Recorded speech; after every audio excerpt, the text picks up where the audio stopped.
What's up, guys? Welcome back to the channel. Today, we're going to be talking about something important. I didn't really want to make this video just because it's something that just happens with the Pokemon community, and it's just super annoying, and it's just something that happens that it's just been around for a long time, and a lot of you Pokemon players who are experiencing Champion and VGCs and Showdown for the first time are just now realizing that it happens and it's a problem. I'm going to show you all a game. I did win. Spoiler alert, I won the game. And I'm going to show you something that the opponent does that's really, well, one, it's just kind of a waste of everybody's time. If you are in a losing position and you know you're going to lose and you don't want to play it out, just scoop. Seriously. Seriously. From the bottom of my heart, just scoop.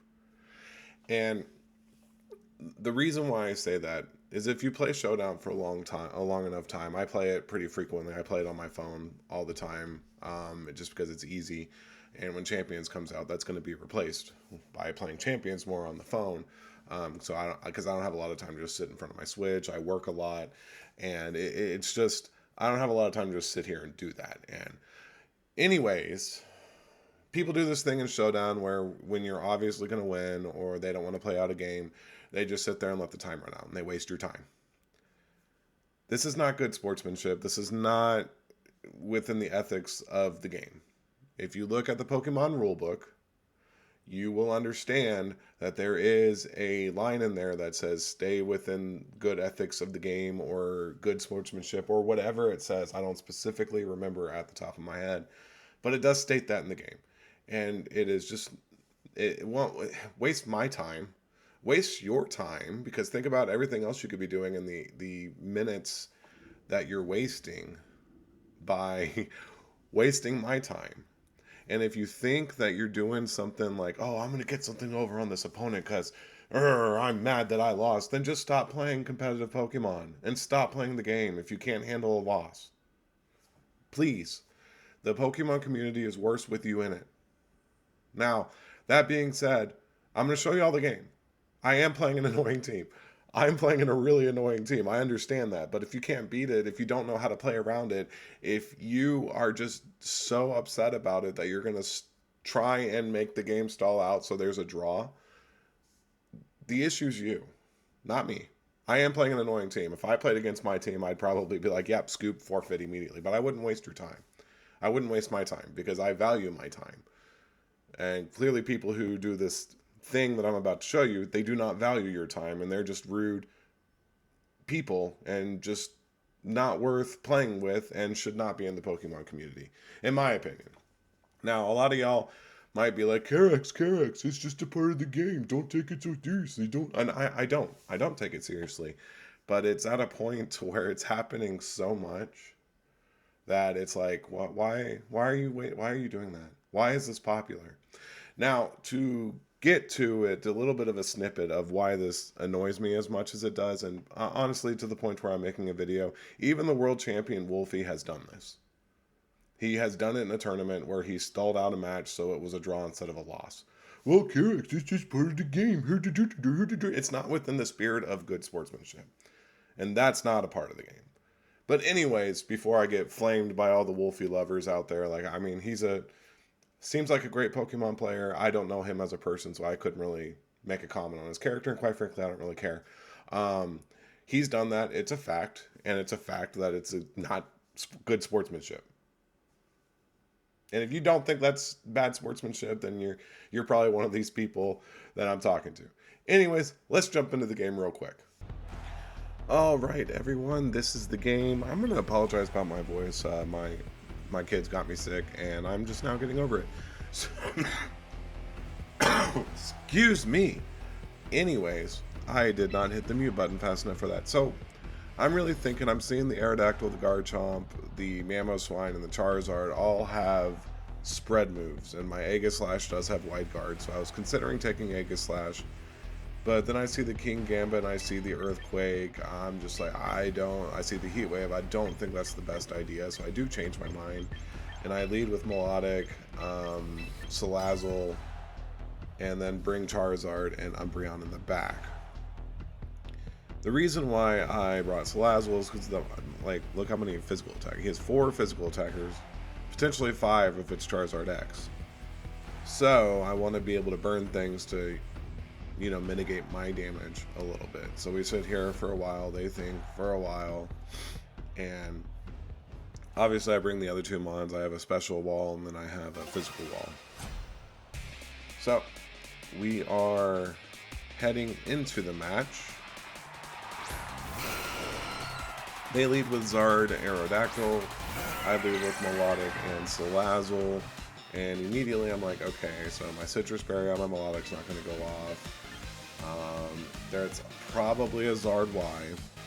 So I don't want to Scald because it's not really going to do anything. And so I just Icy Wind for a little bit of speed control, and then I Will-O-Wisp on the Aerodactyl because I'm assuming he's just going to do a Tailwind and then start Rock Sliding to try and get flinches, because that's all anybody is really doing right now. And that's why I wanted to bring the Wide Guard. But again, I don't think the Aegislash could have done much against the Garchomp if Garchomp ran a different ground type move, or if they brought the King Gambit. So we are waiting and waiting. See, it only took me 15 seconds to just decide my team. We'll see how long it took them to still said 7 minutes, so we'll see where they are at the beginning of the next turn. So their Zard Mega Evolves. Obviously they get Sunlight, and they Rock Slide. So I'm like, cool, I got Focus Sash on Salazzle, and I already have a little bit of speed control coming out of the Melodic. I burn the Aerodactyl. That's very important. Getting that burn off and halving all of its physical damage is very, very important. It makes it to where my other mons have a higher probability of living. I know I live 1 Solar Beam from a Zard Y with my especially defensive Melodic. I'm not worried about it. Me not getting my Citrus proc is a little concerning, but I can't really, you know, whatever. Aerodactyl is a nerf. So now I know my Salazzle is going to outspeed Aerodactyl. So I know I am able to probably get off a Toxic. I don't really know what I'm going to do with Melodic. I just try to Life Dude to see if I can stall out a little bit. But then I do want to Toxic Bizarre, just to get something on it, some passive damage on the Charizard. It's worth. We hit it. That's great. Cool.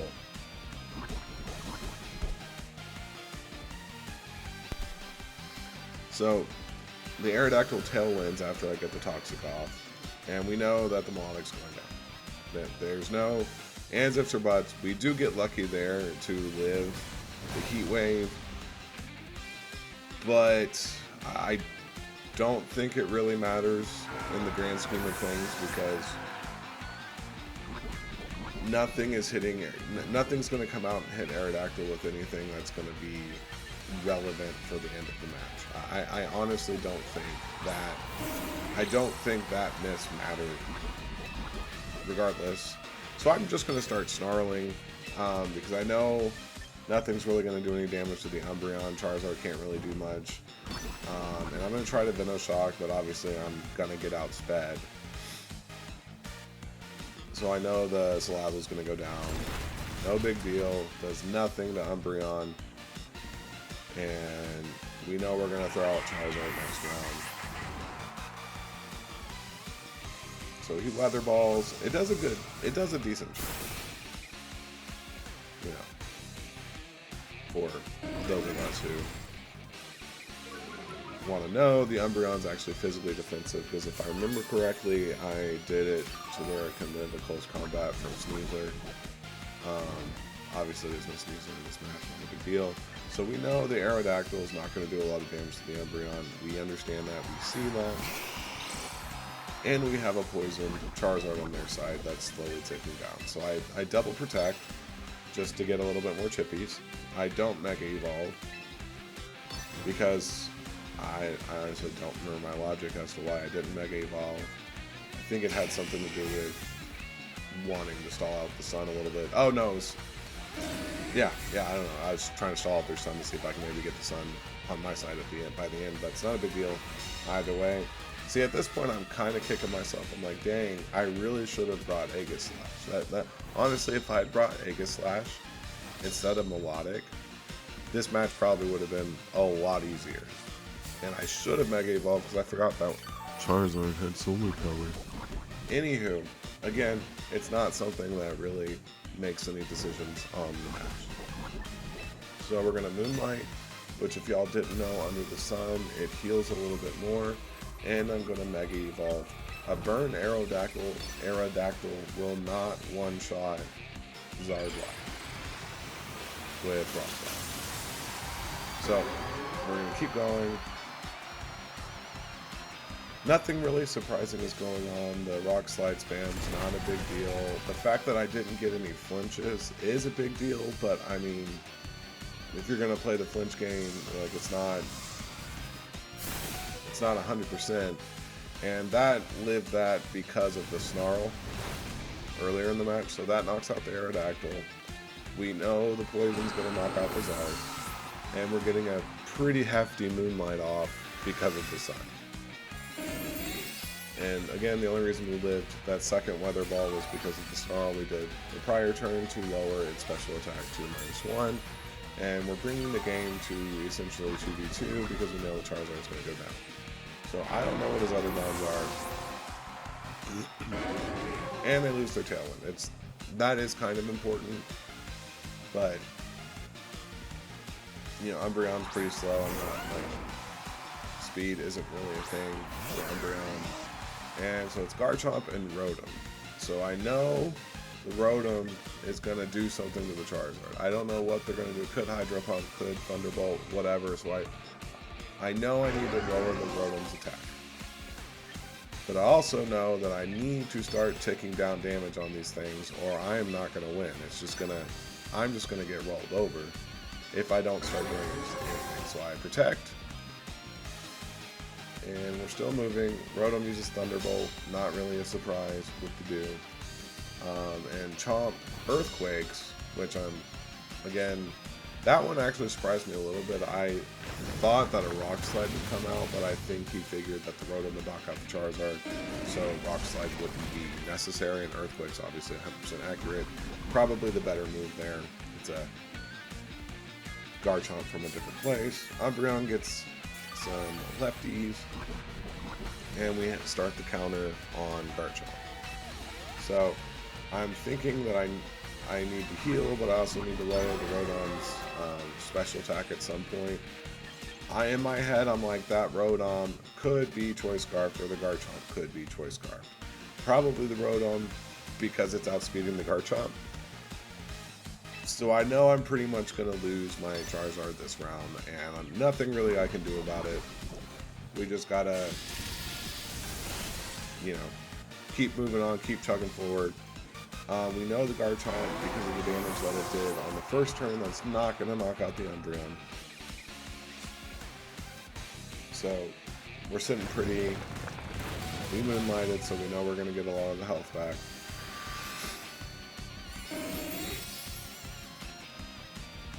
And so we're healing, we get lefties, and notice how fast the opponent is actually playing currently.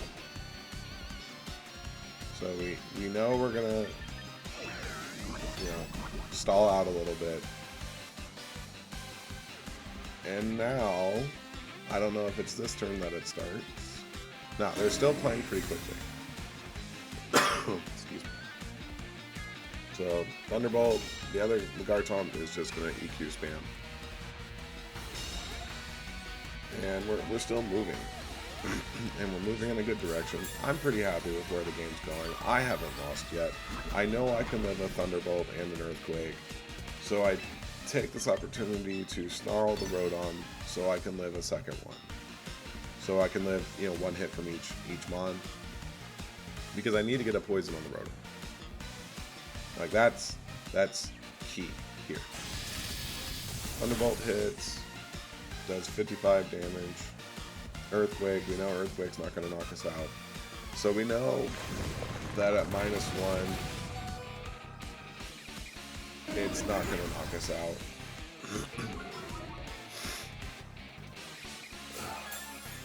After a couple lefties. So watching the poison counter on the Chomp, that went from 52 to 28. So that was 24%, and we know the Garchomp's getting knocked out next turn because I don't know what the next tick is, but it is above 28. It might be 30, 32, something like that. So we protect. We know the Chomp's going down. We know we will live one more Thunderbolt. And again, I'm playing stall. It's kind of a dumb thing to do, but I mean, if you can't beat it, you can't, like, scoop. Stop wasting people's time. Okay, so we don't have to worry about the Chomp anymore. We know we live a Thunderbolt. But I'm going to Moonlight anyways, so I can get some health back. And then, the turn after, I'm going to poison him. But also, after I poison him and start really doing the shenanigans, watch how long he starts taking. Or they start taking. Like, I'm back to a 126. So we know the Thunderbolt's not going to do that much. So, you know, we Toxic. We're free to Toxic this turn, even if he crits us. 55 plus 55, or however much it was. It was 55. Math, crit plus a -1 still doesn't knock us out. So even if he crits us one of these turns, we do not get knocked out. We can take 2 hits, so we can Toxic Moonlight. But look, all of a sudden, they're taking a long time to pick. And this is what I'm talking about, folks. If you know you lose, or you're going to lose, just scoop. He's at 4 minutes and 55 seconds at the beginning of this turn. And now all of a sudden, you are no longer the advantage, and now you're going to play like this. Because you're trying to stall out a win. So at this point, we know the Rotom's scarfed. We know it's just going to keep Thunderbolting. We know all of this stuff. And barring an unfortunate crit, we know we're going to win. Now they're at 4 minutes and 10 seconds. So they took 45 seconds to click attack and click Thunderbolt. There's nothing else they can do. This thing is scarfed. Click, click. That's how long it takes. Maybe max 5 seconds. Maybe 10 if you want to think about scooping. But that's not what's happening. And that's not what's going on. This person is purposely wasting time. I guess because they think it's funny. Or they're trying to pull one over. Or they're trying to do something. I don't physically know. And again, like I said, I don't really care. But it's enough of a problem that it's like, what are we doing, you know? Sorry, I coughed again. But like, what are we doing as a fandom being okay with crap like this? You know, like, why are we just okay with this? Why is this allowed? You know, again, now he's at 3 minutes and 25 seconds, which I believe is 45 seconds. And as you can tell from the move timer, you have 45 seconds to pick your move. So they're just purposely stalling again. They know they lose at this point, barring some unfortunate critical hits or some unfortunate hacks. My team is built to do this. It's built to whittle you down, and normally I want to, you know, come in and bash everything in the head with the Charizard after I've whittled stuff down, but that's not how I could play it this round because they were prepared for the Charizard, which cool, great for them. You planned well, but you can't knock out Dumbreon. I mean, we all call it Dumbreon for a reason, and I use it for a reason because of how bulky it is. Thunderbolt again, and they crit me. That could have been the game, folks, but lucky for me, I moonlit because I didn't want to have an unfortunate crit. And yeah, like leftovers. So at max, he has 2 turns left, and I snarl him just to start moving this along. So in my head, I'm like, well, if I crit him, you know, maybe I'll get it below the point. We can just end the game. Now and they still are just stalling and waiting and trying to get a win because they know they lose. And I'll be super honest with everybody. I'm not in Ultra Ball tier. I'm not in Master Ball tier. This happened in Great Ball.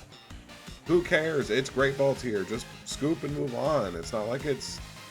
If this was Ultra Ball 1 and this was your win to get you into Masters, I kind of get it because you don't want to have to restart that whole process. But this is freaking Great Ball. Y'all, why are we okay with this as a fandom? And then they lose just because they idled for too long. And I do actually get the win. And I'll wait for it so you can see the Ultra Ball. Excuse me, the Great Ball. There it is. Great Ball tier. Not even high Great Ball tier. Who cares? Why are you doing this? Anyways, I just wanted to say my piece about this. And I hope you all enjoyed the video. Don't forget to like and subscribe. And I'll see you next time.